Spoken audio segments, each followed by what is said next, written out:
ایک دفعہ مدینہ کے بازار میں حضرت ظاہر رضی اللہ تعالی عنہ اپنا سامان فروخت فرما رہے تھے۔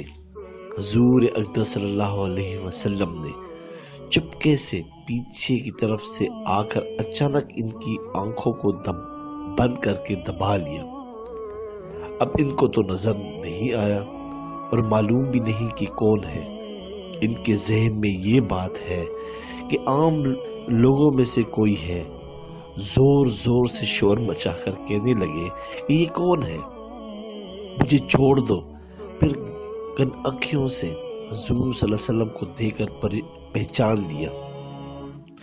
جب حضور صلی اللہ علیہ وسلم کو پہچان لیا تو بجائے چھوڑ دو کہنے کے اپنی پیٹھ کو حضور صلی اللہ علیہ وسلم کے سینے سے چپکا دیا کہ محبوب حقیقی کے سینے سے میرے بدن کا لگ جانا خیر و برکت ہے۔ اس کے بعد حضور اقدس صلی اللہ علیہ وسلم کہنے لگے کہ اس بندے کو کون خریدے گا؟ حضرت ظاہر رضی اللہ تعالیٰ عنہ نے فرمایا، یا رسول اللہ، اگر آپ مجھے بیچیں گے تو نہایت گھاٹا ہوگا، اس لیے کہ مجھ جیسے بدصورت کو بیچنے سے کیا پیسہ مل سکے گا؟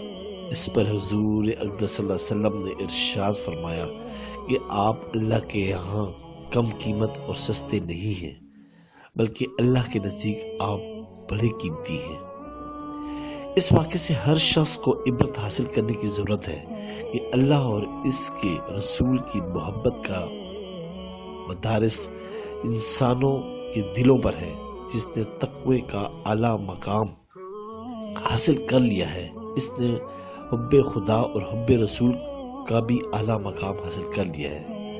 حدیث میں آتا ہے کہ حضرت اسامہ رضی اللہ تعالیٰ عنہ بہت کالے تھے، مگر حضرات صحابہ رضی اللہ تعالیٰ عنہم میں حضور اقدس صلی اللہ علیہ وسلم کو حضرت اسامہ کی محبت سب سے زیادہ تھی۔